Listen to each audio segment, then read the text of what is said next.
Hello Marjan, কেমন আছো? আমার কেমন থাকার কথা? আচ্ছা, তুমি যদি এমন ডুলে কথা কও তাহলে কেমন লাগে? কাঞ্চন ভাইয়ের পরিবারকে যে কম্পিটিশনে দাঁড় করিয়েছিল সেখান থেকে তারা জিতে যাবে আগামী পর্বে। বিস্তারিত জানতে সম্পূর্ণ ভিডিওটি দেখতে থাকুন। আসসালামু আলাইকুম প্রিয় দর্শক, সবার কি অবস্থা? হাজির হয়ে গেলাম মিট এন্টারপ্রাইজ নিবেদিত হাবুর স্কলারশিপ নাটকের 190তম পর্বে কী সব ঘটতে চলছে তার অগ্রিম খবর নিয়ে। অলরাইট, এই পর্বটি আসলে কেউ মিস করবে না, কারণ এই পর্বে আপনারা দেখতে পারবেন কাঞ্চন ভাইয়ের ছবি তুলে যে কম্পিটিশনে অ্যাড করিয়েছিল সেখান থেকে কাঞ্চন ভাইকে জিতে যেতে দেখা যাবে।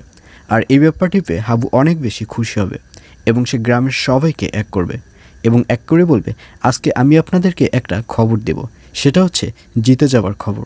কাঞ্চন ভাইয়ের এতদিন যে ছবি তুলেছিলাম, তার খামারের ছবি তুলেছিলাম, এগুলো একটা কম্পিটিশনে আমি দিয়েছি এবং সেখান থেকে কাঞ্চন ভাই জিতেছে, যার কারণে সেই আন্তর্জাতিক কম্পিটিশন থেকে কাঞ্চন ভাইয়ের নামে মোটা একটা টাকা এসেছে। এই বলে হাবুকে দেখা যাবে সে কাঞ্চন ভাইয়ের টাকাটি কাঞ্চন ভাইয়ের হাতে বুঝিয়ে দেবে।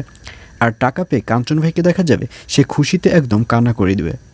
আর অন্যদিকে চেয়ারম্যানের চামচাকে দেখা যাবে সে চেয়ারম্যান সাহেবের কাছে চলে যাবে এবং সেখানে গিয়ে হাবু যে কাঞ্চন এবং কাঞ্চনের পরিবারের ছবি তুলছে এইসব নালিশ করবে।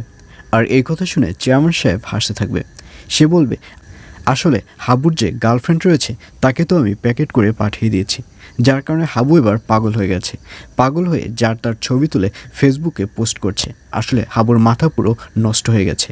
এই বলে চেয়ারম্যানকে দেখা যাবে সে অনেক হাসাহাসি করবে।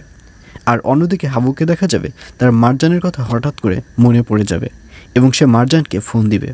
আর ফোন পেয়ে মারজানকেও দেখা যাবে সে ফোনটি রিসিভ করবে এবং রিসিভ করলে হাবু বলবে যে মারজান কেমন আছে। আর এই কথা শুনে মারজান বলবে, আমি কেমন আছি সেটা তো খুব ভালো করেই জানো। তখন হাবু বলবে, আসলে এখানে কান্নাকাটি করে কোনো লাভ নেই, তোমাকে একটা কথা বলছি, সেটা হচ্ছে তুমি অস্ট্রেলিয়া চলে যাও। অস্ট্রেলিয়া গিয়ে আবার নতুন করে পড়াশোনা শুরু করো, তোমার স্টাডিটা শুরু করো। আর এই কথা শুনে মারজান বলবে, আমি কোথাও যাচ্ছি না, এই যে ঝামেলাটা হয়েছে এটার একটা সঠিক রেজাল্ট না পাওয়া অবধি আমি কোথাও যাব না। এইসব বলতে দেখা যাবে মারজানকে। আর এছাড়াও থাকবে আশ্চর্য সকল ঘটনা। সুতরাং সবাইকে হাবুর স্কলারশিপ নাটকের আগামী পর্ব দেখার আমন্ত্রণ রইল।